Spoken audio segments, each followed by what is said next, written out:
할렐루야. 우리 앞에 뒤에 인사하겠습니다. 하나님의 말씀이 우리를 변화시킵니다. 인사하겠습니다. 하나님의 말씀이 우리를 변화시킵니다. 아멘. 네, 저를 보시고요. 우리 말씀 함께 나누도록 하겠습니다. 오늘 1절 말씀의 시작을 보면 예수님께서 유대일 명절에 예루살렘에 올라가셨다라고 성경이 기록을 합니다. 오늘 그 명절이 어떤 명절인지는 정확하게 성경에 기록되어 있지는 않아요. 그런데 우리가 한 가지 단서를 얻을 수 있는 것은 예수님께서 예루살렘에 올라가셨다라고 이렇게 기록하는 것을 봐서는 유대인의 많은 명절 중에 6월절과 7.7절 그리고 초막절은 유대인들이 반드시 예루살렘에 올라가서 명절을 지켜야 했습니다. 그래서 아마 이 셋 중에 하나가 아니었을까라고 보통 생각을 해볼 수 있을 것 같아요. 예수님께서도 명절을 누구보다 귀하게 지키셨습니다. 이것은 유대인의 명절이지요. 그래서 예수님도 정확하게 유대인이었음을 우리는 말씀을 통해 볼 수 있습니다. 어떤 분들은 예수님은 유대인이라기보다는 조금 더 특별한, 조금 더 유대인들과 분리된 삶을 사신 것처럼 그렇게 여기고 싶어하는 사람들도 있지만, 예수님이 공생애의 기간이 3년 반 정도의 시간이잖아요. 그 3년 반 정도의 시간을 어떻게 기준으로 나누냐면, 예수님이 공생의 기간 동안 지키셨던 절기들을 파악했을 때 대략 3년 반 정도의 시간을 우리가 얻을 수 있거든요. 그래서 예수님은 유대인으로서 철저하게 그 절기들을 지키셨던 것을 볼 수 있어요. 오늘 여러분 2절에서 3절 말씀에 보면 예루살렘에 있는 양문 곁에 베데스다라는 연못이 있었다라고 말씀이 시작이 되어집니다. 그 안에는 많은 병자들, 물이 움직임을 기다리며 병고침을 얻기 위해 모여든 많은 사람들이 있었어요. 제가 어릴 적에 저희 동네에 베데스다 약국이 있었습니다.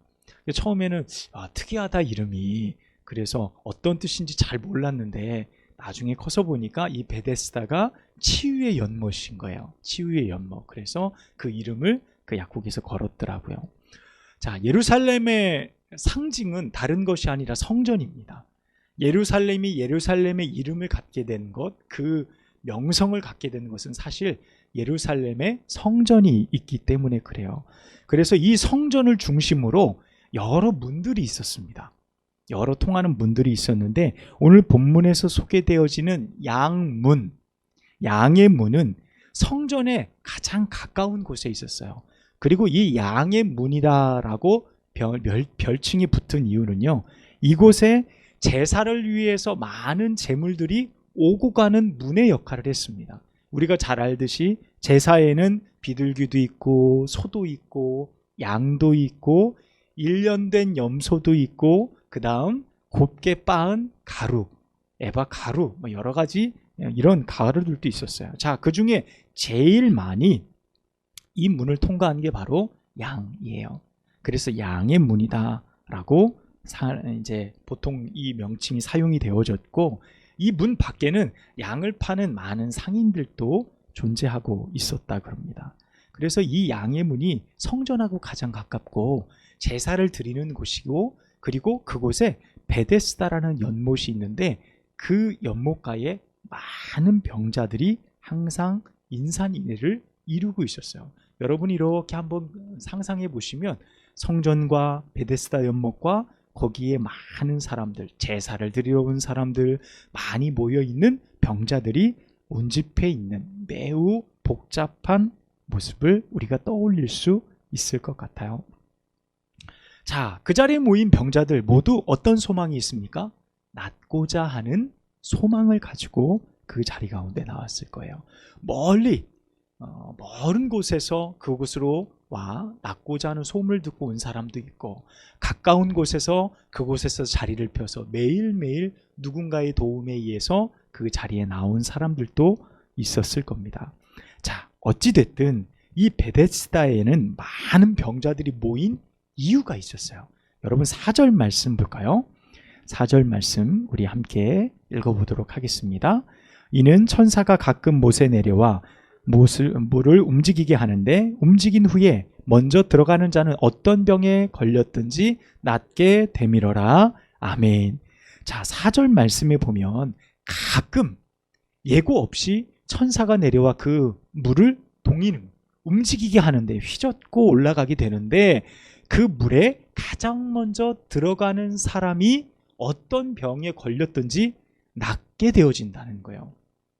실제적으로 팔레스타인 이 동쪽 지방에서는 이런 소문, 이런 이야기들이 전해져 내려왔대요.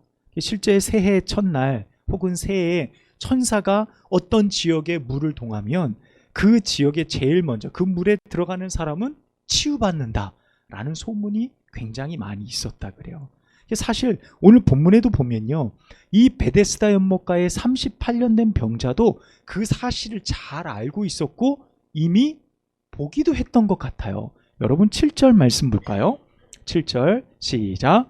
병자가 대답하여 주여 물이 움직일 때에 나를 못에 넣어주는 사람이 없어 내가 가는 동안에 다른 사람이 먼저 내려가나이다. 아멘. 여러분 이 말씀은 어떤 겁니까? 이미 그런 일들이 있었다는 거예요. 그래서 이 사람이 내려가는 중에 다른 사람이 먼저, 성한 사람이, 그래도 이동하기가 수월한 병자가 먼저 들어가서 치유함을 바꿔오는 일들을 이 사람이 보았다는 거예요.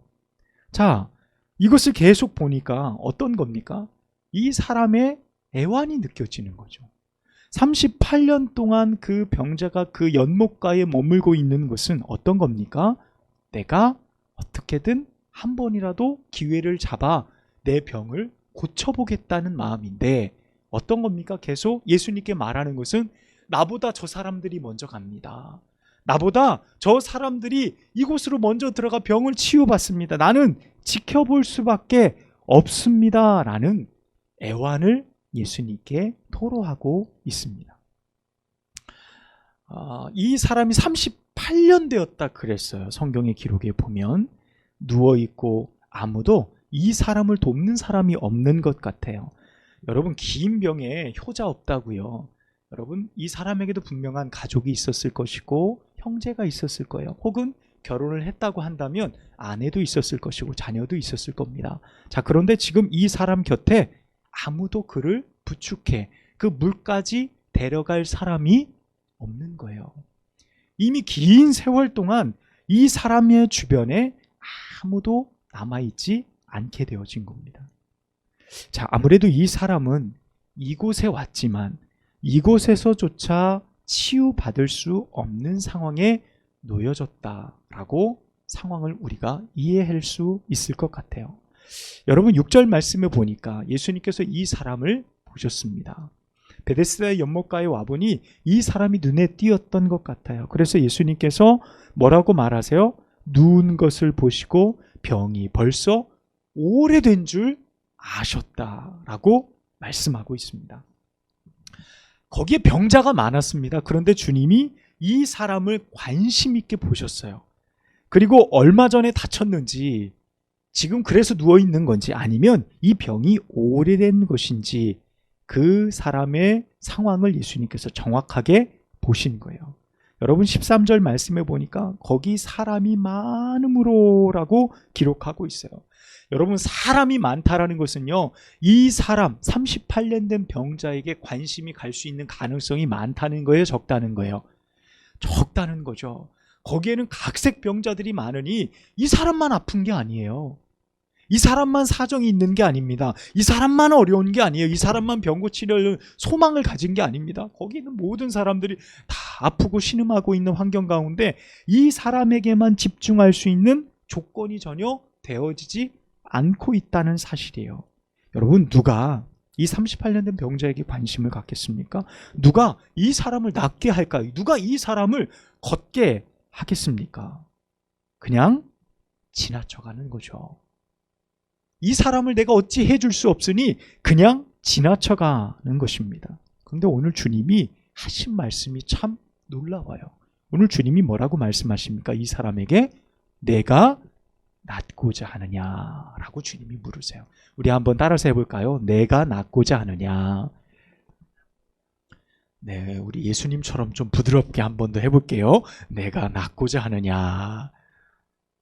네, 그래요. 주님이 이 사람을 주목하여 보고 말씀하시는 거예요. 내가 낫고자 하느냐. 여러분, 그런데 이 질문이 어떻습니까? 병자에게 내가 낫고자 하느냐라고 묻는 이 질문이 어때요? 당연한 말이죠. 그렇죠. 우리 유정 권사님 아마 지금 유튜브 통해서 우리 온라인 통해서 예배를 드리고 계실 텐데, 내가 낫고자 하느냐 예수님이 물으신다 그러면 집에서 아멘 하실 거예요. 들리는 것 같아요. 아멘 하실 것 같아요. 옆에 있는 강구전 집사님도 같이 아멘 하실 것 같아요. 그렇죠. 병자들의 소망이에요. 당장으로 나와서 빨리 뛰고 싶고 내가 하고 싶고 내가 일상으로 돌아가고 싶은 마음인 거예요. 너무 당연한 말입니다. 그런데 여러분, 거기에 모인 모든 사람들이 다 낫고자 그 자리 가운데 나왔어요. 어느 누구가 소망이 없어서 여러분 소망 없이 그 자리에 나왔겠습니까? 근데 저는 이 질문이, 주님의 이 질문에 매우 큰 의미가 담겨 있다고 생각합니다. 특별히 이 38년 된 병자에게는 더더군다나 그 메시지가 중요하다라는 거예요. 내가 낫고자 하느냐라는 이 질문이요. 여러분, 낫고자 한다라는 소망은 이 38년 전 이 병자에게 분명히 있었을 거예요. 병이 걸리고 자리에 몸져 누웠을 때 몇 달, 몇 년, 그 시간 동안에는 어떻게 해요? 이 병을 고치기 위해서 최선을 다했을 거예요. 가족들도 최선을 다했을 것이고 옆에서 재산도 소비하고 가지고 있는 돈도 다 허비하면서 병을 고치려고 최선을 다했을 거예요. 그런데 시간이 10년이 되고 20년이 되고 38년의 시간이 지났습니다. 여러분, 그 38년의 시간이 가져다 준 것은 어떤 것일까요? 소망이 아니라 불가능이라는 거예요. 내가 낫고자 하느냐라는 이 열망이 이제는 무너져 버리는 거예요. 예전에 내가 가졌던 바람들, 예전에 내가 가졌던 꿈들, 내가 그렇게 되고 싶고 내가 회복해서 무엇인가를 하겠다라고 하는 소망들이 다 사라져 버렸어요. 그래서 이 예수님의 질문, 내가 낫고자 하는 그 소망이 이 38년 된 병자에겐 어떤 것으로 다가왔냐면 가장 불가능한 믿음으로 바뀌어 버린 거예요. 가장 불가능한 믿음. 내가 낫고자 하느냐? 네, 당연하죠. 주님, 제가 낫고자 합니다. 여러분, 당장 지금 우리의 삶에 주님이 질문하신다면 그럴 거예요. 근데 내가 가진 이 연약함이 굉장히 오랜 시간이 지속되었다고 한다면 여러분, 그것이 소망일까요? 아니면 불가능한 믿음일까요? 불가능한 일 아니겠습니까? 나는 안 돼. 이 병 고칠 수도 없어. 아까 말씀해 보니까 아무리 천사가 온들 뭐해? 이 병을 누가 고칠 수 있겠어? 라는 그 불가능한 확신이 더욱 큰 믿음이 되어진 그의 상황이라는 겁니다. 여러분, 7절 말씀, 그것이 바로 이 사람이 현재의 상황을 말해주는 것 아닙니까? 기적이 있은들 뭘 합니까? 내가 그곳에 들어갈 수 없는데, 나는 그 혜택을 볼 수 없는데, 내 병은 결국 고칠 수 없는데요 라는 절망이 가득한 이 사람의 마음을 우리가 볼 수 있다라는 거예요. 여러분, 어떻게 보면 이 38년 된 병자의 마음이 느껴져요. 여러분, 우리도 한때 소망을 가졌던 때가 있어요. 우리 인생에 있어서 이 사람처럼 낫고자 하던 소망, 내 인생에서 꼭 이루고 싶었던 꿈들, 그와 같은 간절한 소망들을 가지고 우리가 살아왔는데, 여러분, 그 소망이 때로는 많은 어려움들과 시간들, 바뀌어가지 않는 환경들을 통해 어떻게 됩니까? 점점점 흐릿해지고 점점점 그 소망이 꺾이고 사라져가는 그런 경험들을 우리가 해오고 있는 거예요. 오늘 주님은요, 그 베데스다 연못과 수많은 병자들 틈바구니 속에서 아무도 관심을 갖지 않는 그 병자에게 주목하시고 그 사람이 잃어버렸던 소망을 주목하여 보신 거예요. 그 사람이 잃어버렸던, 아무도 관심조차 없었던 그 사람에게 예수님께서 뭐라고 말씀하십니까? 그 사람이 대답하지 않아도 내가 네 자리를 들고 일어나 걸어가라. 할렐루야. 이렇게 명령하세요. 38년 전 드러누워서 단 한 번도 일어나 보지 못했던 이 사람이 자신의 힘으로 일어나 내가 누운 침상을 들고 걸어갈 수 있으리라 생각해 본 적이 없었는데 주님은 일어나 내 자리를 들고 걸어가라 라고 명령하고 계신 겁니다. 여러분, 복음서의 말씀에 보면요, 예수님이 병자들을 고치시는 장면들이 여러 소개가 되어지고 있어요. 그런데 병자를 고치실 때 꽤나 많이 병자들을 어루만져 주셨어요. 여러분, 눈이 안 보이는 사람에게 진흙을 이겨서 그의 눈에 직접 발라주시기도 하고요, 손을 얹어서 낫게도 해주시고요, 손을 잡아 일으켜 주시기도 하셨어요. 예수님께서는 그렇게 그들의 병과 연약함들을 치유하여 주셨어요. 그런데 여러분, 오늘 이 본문에 보니까 예수님께서는 단지 그 사람에게 명령하시고 말씀만 하실 뿐 조금의 만심과 터치도 있지 않은 거예요. 여러분, 이런 마음이 우리 가운데 있습니다. 사실 내가 아플 때 이렇게 좀 만져주시면서 기도도 해주시고 만져주시면서 좀 이렇게 안수기도도 해, 이런 마음들이 있거든요. 우리 가운데 꼭 나아만 장군이 불치병인 나병에 걸렸을 때 누구를 찾아갑니까? 엘리사를 찾아가잖아요. 그래서 내가 그래도 대군의 장군인데 나를 딱 맞으러 나와서 딱 맞아오고 내 이 상처에 손을 쫙 얹어가지고 이리저리 만지면서 기도해 줄 거라고 엄청나게 기대했잖아요. 그런데 종만 게하시만 딸랑 보내고 엘리사는 코빼기도 안 보이고 뭐라 그래요? 저 강가에, 요단 강가에 내려가서 7번 씻으라, 그러면 나을 거야. 이 나아만이 막 화내잖아요. 불쾌해서 돌아가는데 거기 있는 작은 여종이 말하잖아요. 아유, 그냥 가서 한번 담궈 보십시오. 믿져야 본전 아닙니까? 그래서 가서 순종했더니 낫게 되는 사건을 보잖아요. 꼭 우리들의 마음을 나아만이 보여주는 거잖아요. 이 병자의 상황을 보면 어떻게 보면 예수님께서 잡아 일으키고 만져주고 어디가 문제냐 그러면서 해주면 더 빨리 나을 것 같아. 더 좋을 것 같아. 그게 우리의 바람이에요. 그런데 예수님은 그냥 지켜보시면서 네가 낫고자 하느냐? 네 자리를 들고 일어나 걸어가라 라고 말씀하시는 그 명령이 이 병자에게는 어떻게 들렸을까요? 불가능한 일을 내게 말씀하시는구나, 불가능한 일을 내게 하라고 명령하시는구나, 이렇게 들리는 거예요. 여러분, 다시 물어봐야 될까요? 이런 고민이 생길 것 같아요. 주님, 제가 정말 일어날 수 있습니까? 누워서 제가 정말 낫긴 나을 수 있는 겁니까? 일어나라고 하시는데 좀 일으켜라도 주시지. 이 사람의 마음인 것입니다. 주님의 명령 앞에 복음서에서 등장하는 수많은 사람들이 병을 고치면서 이런 말들을 해요.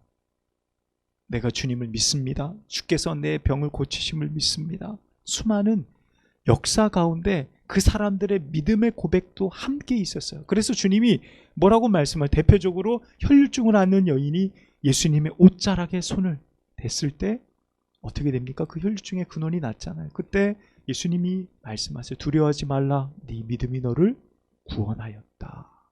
네 믿음이 너를 구원하였다. 주님이 말씀하셨어요.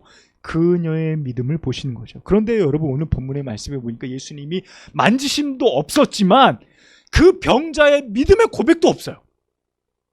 내가 낫고자 하느냐? 아멘. 주님, 제가 낫고자 합니다. 그래, 일어나라.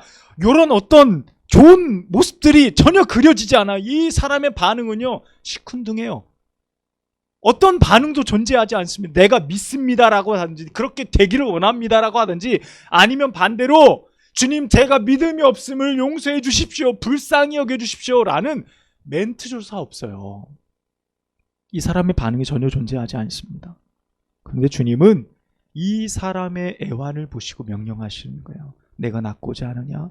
그래, 일어나 내 자리를 들고 걸어가라 라고 말씀하고 계세요. 여러분, 이 명령이 떨어졌을 때요, 이 사람에게 어떤 일이 일어납니까? 영어 성경인 킹 제임스 버전에 보면은 이 사람이 어떻게 기록되냐면 이렇게 번역되어 주세요. 즉시 완전하게 만들어졌다. 즉시 완전하게 만들어졌다는 건 뭡니까? 이전에 건강했던 그 모습으로 즉시 나음을 입었다라는 거예요. 또 놀라운 일이 이 사람에게 벌어지게 되어진 겁니다. 그것이 이 사람에게 일어난 결과라는 사실입니다. 여러분, 베데스다 연못가에 머물던 병자에게 일어난 이 일들을 보며 우리는요, 어떤 소망을 좀 회복할 수 있을까라는 생각을 해보게 됩니다. 소망이 이미 옛말이 되었고 어찌 보면 그냥 할 수 없어 살아가고 있는 나의 삶의 시간들 속에서 주님은 그런 나를 지금 바라보고 계신 거예요. 수많은 병자들 속에서 아무도 내 인생에 관심을 갖지 않고 나조차도 내 인생의 소망? 그것이 다 뭔 필요가 있을까? 그렇게 살아가고 있는 나의 삶 속에 주님은 나를 바라보시며 관심을 갖는 거예요. 나의 삶의 소망을 바라보시고 계신 겁니다. 오랜 소망이 끊어진 줄 아시고 내게 오늘 말씀하시는 거예요. 내가 낫고자 하느냐? 내가 이전 소망을 다시 회복하기를 원하느냐라고 말씀하세요. 여러분, 이 말씀 앞에 오늘 38년 된 병자처럼 아멘, 제가 그렇게 되기를 원합니다 라는 믿음의 반응을 보이지 못할 수도 있어요. 내 믿음이 거기까지 닿지 못해서 내 소망이 무엇인지조차 전혀 구별되지 않으며 그저 시간에 따라서 내 인생을 허비하며 살아가고 있는 내 삶일지도 몰라요. 여러분, 하지만 주님이 나를 주목하여 보시고 나를 찾아오셨을 때 비록 나의 믿음의 고백이 연약할지라도 주님은 나를 고쳐주실 줄로 믿습니다. 주님은 나의 삶의 진정한 소망을 회복하여 주실 줄로 믿어요. 때로는 우리가 그 믿음조차 고백하지 못할 만큼 연약할지라도 주님은 우리를 불쌍히 여기시고 내 삶을 새롭게 변화시켜주실 줄로 믿습니다. 사랑하는 여러분, 이 시간 가운데 주님이 나를 만지실 것을 여러분 믿으십니까? 주님이 나를 찾아오셔서 내가 낫고자 하느냐, 내 자리를 들고 일어나 걸어가라 라고 명령하시는 그 명령 앞에 여러분은 어떻게 반응하시겠습니까? 내 삶에 이대로 내 삶이 가다가 끝나지 아니요, 주님은 오늘 또 내 삶에 새로운 소망을 품게 하십니다. 여러분, 나의 영과 육이 새롭게 세워지고 하나님의 꿈을 향해 살아갈 수 있는 삶을 주께서 내게 허락하여 주실 줄로 믿습니다. 지금 주님이 우리를 바라보고 계세요. 무너진 나의 소망을 다시 세우고 나의 삶을 온전히 치유하시기를 원하십니다. 그리고 주님이 내게 이렇게 명령하실 겁니다. 일어나 내 자리를 들고 걸어가라.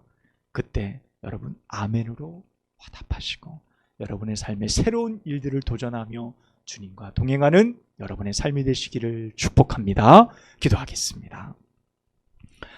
할렐루야. 생명의 하나님, 이 땅에 예수 그리스도를 보내주시어서 우리 인생 가운데 주님 없이는 살아갈 수 없는 귀한 삶 살아갈 수 있도록 도우시니 감사합니다. 주여, 우리의 삶에 우리 주님께서 소망이 되시고 능력이 되심을 믿습니다. 아버지, 축복하여 주셔서 언제나 주님과 함께 동행하는 저희 모두가 되어줄 수 있도록 인도하여 주시되, 주님이 내게 말씀하실 때 내가 낫고자 하느냐 라고 말씀하실 때 아멘, 주님 제가 그러길 원합니다. 주님, 제가 다시금 소망을 품고 주님과 동행하길 원합니다 라는 진정한 소망이 우리 가운데 회복되어 줄 수 있도록 인도하여 주옵소서. 예수 그리스도의 이름으로 간절히 기도하옵나이다. 아멘.